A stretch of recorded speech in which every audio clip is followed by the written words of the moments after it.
Bonjour à tous, je suis actuellement dans l'antre de la bête. Aujourd'hui, je vais vous parler du film RoboForce I Love Maria.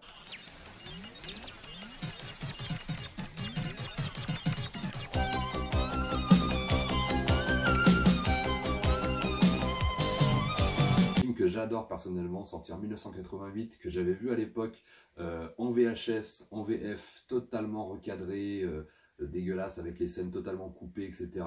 Et là, je l'ai enfin redécouvert en Blu-ray. C'est une vraie redécouverte parce que ça met vraiment en avant toutes les qualités du film.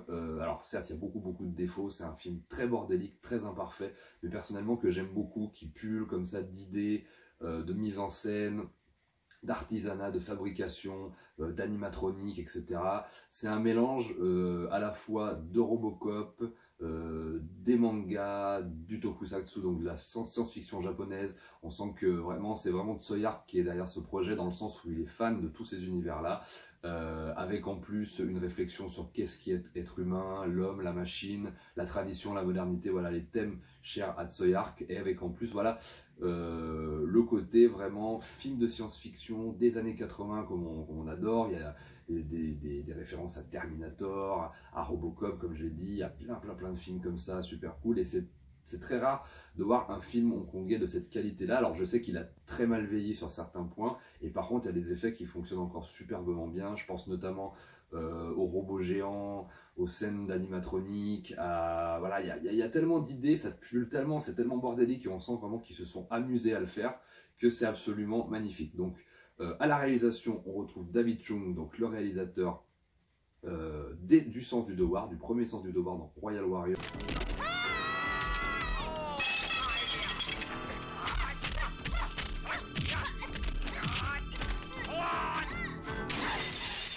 Et aussi de Magnificent Warrior, donc deux films avec Michelle Yeoh.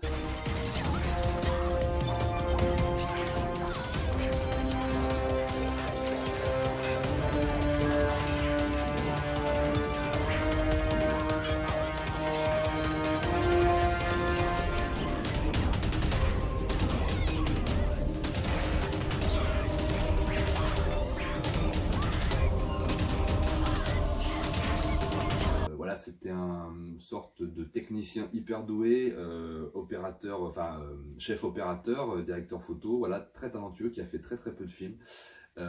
Mais on sent vraiment la patte plus de Tsuyoyark. On sent que Tsuyoyark a apporté des idées à la mise en scène, au film. On sent que c'est son univers, mais qui s'amuse en fait en laissant quelqu'un aux commandes, mais en amenant beaucoup d'idées, comme Tsuyoyark le faisait très souvent à l'époque. Il est épaulé dans la production par John Chum, et donc les deux producteurs se retrouvent étant comme les héros du film.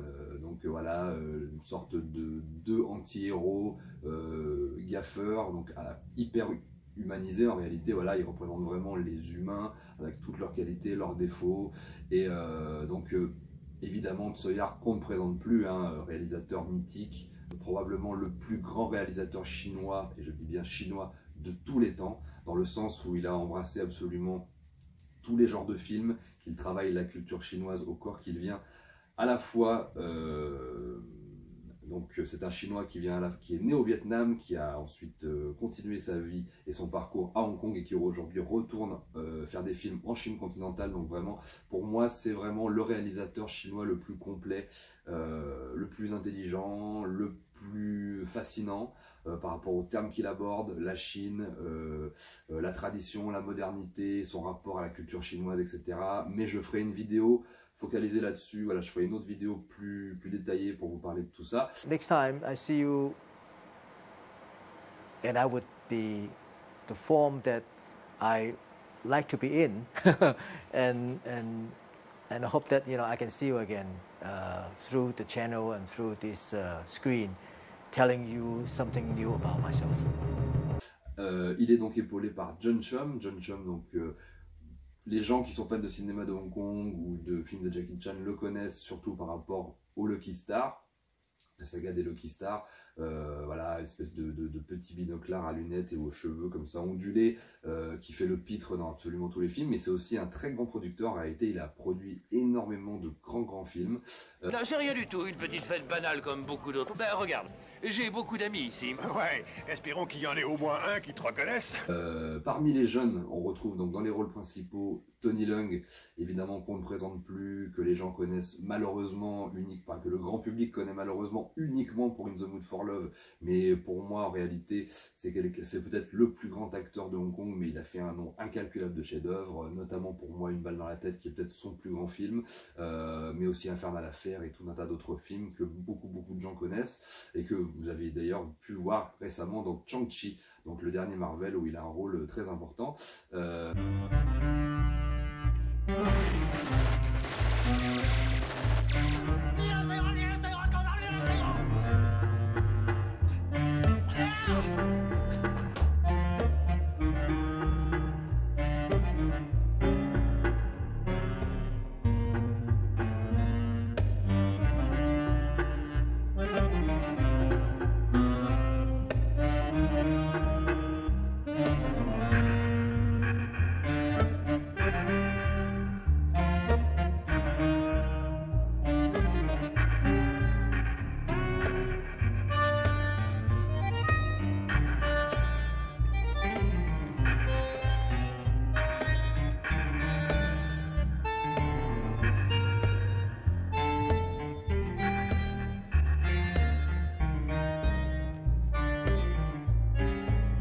On retrouve également donc Sally Ye qui joue un double rôle, qui joue à la fois la femme, donc la femme robot et la méchante du film.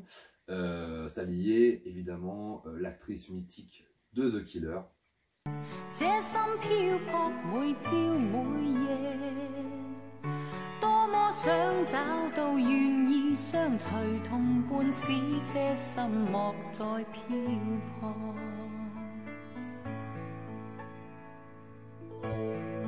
願那一天你來臨時，輕輕給我你的接受，給我知道眼眸裏的人承諾的一切永沒改變。Voilà, qu'on retrouve là dans un rôle très amusant. Moi personnellement, c'est ma chanteuse du cinéma de Hong Kong préférée. J'adore Sally. Alors, peut-être pas au niveau de son jeu d'acteur, même si elle est très jolie, mais plus au niveau voilà, des performances, au niveau de ses chansons. Je trouve que c'est quelqu'un qui est très forte. Moi personnellement, c'est celle que je préfère dans la chanson au niveau du cinéma de Hong Kong. Mais là, elle est vraiment très étonnante dans le rôle et elle est très drôle par moments et elle est très belle aussi. Et ensuite, on retrouve aussi, donc là, d'un point de vue, on va dire, qui convoque des figures plus traditionnelles, plus en rapport avec le monde du kung-fu, de l'action, de la cascade. On retrouve donc parmi le personnage emblématique de l'éternel Sifu, de l'éternel maître, de l'éternel Fatsi, on retrouve Lam Chi-ying, donc l'acteur mythique des Mister Vampire. Voilà, c'est vraiment l'incarnation systématique et absolue du rôle du père, du maître, en gros, de la tradition.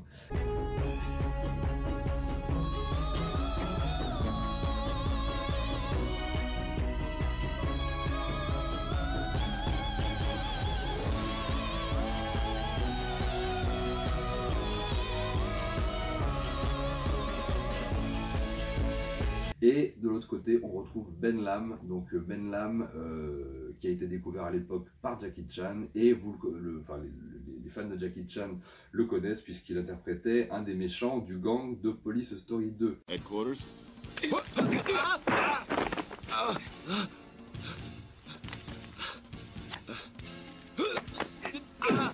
Acteur d'arts martiaux génial que vous avez récemment pu voir, qui est revenu un petit peu foutre quelques coups de tatane avec Donnie Yen dans Raging Fire, et qui est un acteur qui malheureusement n'a pas eu une grande carrière, mais dont j'ai fait une vidéo aussi sur lui que je vous invite à revoir sur ma chaîne. En tout cas, voilà, très bon casting, des tonnes et des tonnes d'idées, à la fois de mise en scène, comme je l'ai dit, le film est complètement fou. On sent que Tsui Hark et Johnson s'amusent comme des petits fous. Ils sont à la fois producteurs et acteurs principaux du film, et on sent qu'il y a eu une espèce de gros bordel au niveau de la production et de la réalisation. Ils étaient à la fois devant la caméra, derrière la caméra, au niveau de l'investissement du film, au niveau de la prod, et voilà, le film est à l'image un petit peu de la manière dont il a été fait, je pense, à la fois magnifique par moments, totalement raté par d'autres moments. Et c'est un film que j'aime bien, et c'est aussi ce que reflétait un peu le cinéma de Hong Kong des années 80 de l'époque, à savoir cette espèce de parenthèse enchantée entre deux mondes, entre le monde chinois, le monde asiatique, et le monde européen, occidental, voire américain. Et comme c'était une espèce de, voilà, c'était, comme vous le savez, c'était une colonie anglaise, et du coup qui embrassait à la fois, donc ce sont à la fois des Chinois, mais qui embrassaient aussi, qui étaient, voilà, la culture occidentale, ils étaient très ouverts sur le monde, et du coup, il y avait toujours des tonnes et des tonnes de références à plein d'autres cinématographies. Évidemment, le design de Maria, donc interprété par Salier, est totalement inspiré du design du Maria, donc du personnage de Maria dans Metropolis de Fritz Lang par exemple. Mais voilà, ça touche à la fois à des thèmes purement chinois. C'était ce que faisait Hong Kong à l'époque. Ça parlait vraiment à l'inconscient collectif des Chinois, principalement de Hong Kong, mais aussi de la diaspora et même du monde entier. Et en même temps, au niveau de la forme, ça embrassait, voilà, des formes partait un peu dans tous les sens, inspiré de la science-fiction occidentale, de la cinématographie, de la culture, de la mythologie occidentale, etc. Et c'est ça qui faisait la richesse de ce cinéma, et c'est pour ça que il est très difficile aujourd'hui de retrouver un petit peu cette magie, puisque cette espèce de miracle d'un territoire qui se situait entre deux mondes, aujourd'hui, n'existe plus vraiment. Aujourd'hui, la Chine est devenue un très grand pays, très important, qui a beaucoup plus confiance en elle-même, qui est ressorti d'à peu près 100 ans de difficultés au niveau historique, politique, etc. Donc c'est totalement autre chose, on vit totalement dans une autre époque, donc je comprends finalement qu'on ne puisse plus vraiment retrouver cette magie qu'avait le cinéma de Hong Kong, parce que ça correspond vraiment à un temps bien donné, bien défini, où il était le plus fou, on va dire, entre les années 70 jusqu'aux années 2000, qui est probablement la période que je préfère le plus, qui était vraiment, voilà, une période entre deux mondes, et c'est en ça que, voilà, et je trouve que RoboForce, donc I Love Maria, symbolise vraiment ça, on va dire, ces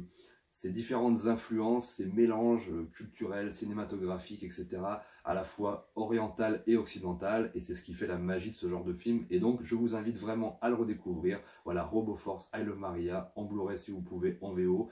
Moi je l'avais vu en VF à l'époque, comme je vous ai dit, tout recadré en VHS, mais maintenant il est enfin disponible, c'est enfin ressorti. D'ailleurs c'est très bien que ces films ressortent dans une belle qualité, parce que vraiment on les redécouvre aujourd'hui. Donc voilà, je vous laisse là-dessus, je vous embrasse.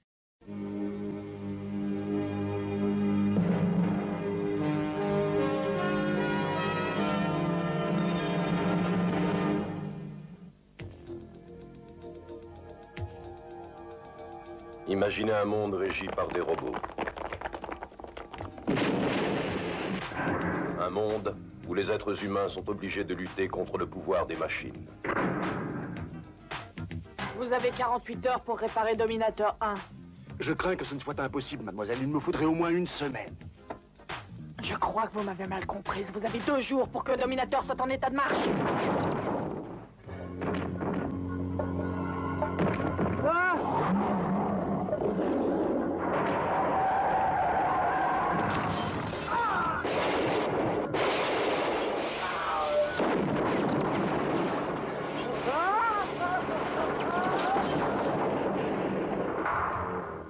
Un monde où l'amour est sacrifié, où seule la recherche de pouvoir compte.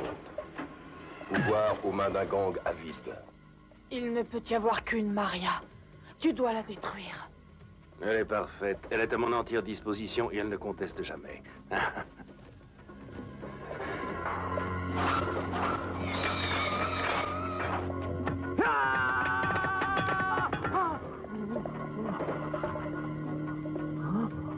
C'est toi, Maria?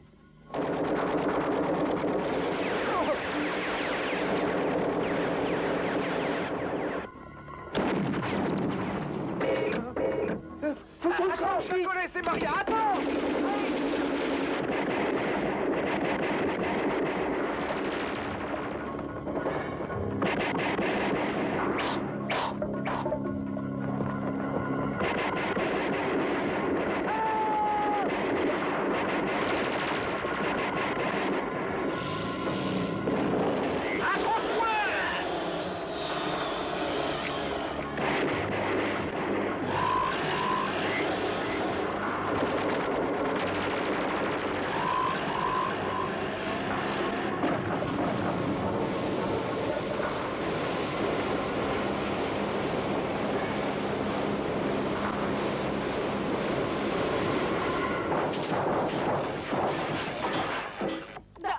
Est-ce que tu as parlé? Non, tu sais bien, je t'ai juré fidélité, jamais je ne te trahirai.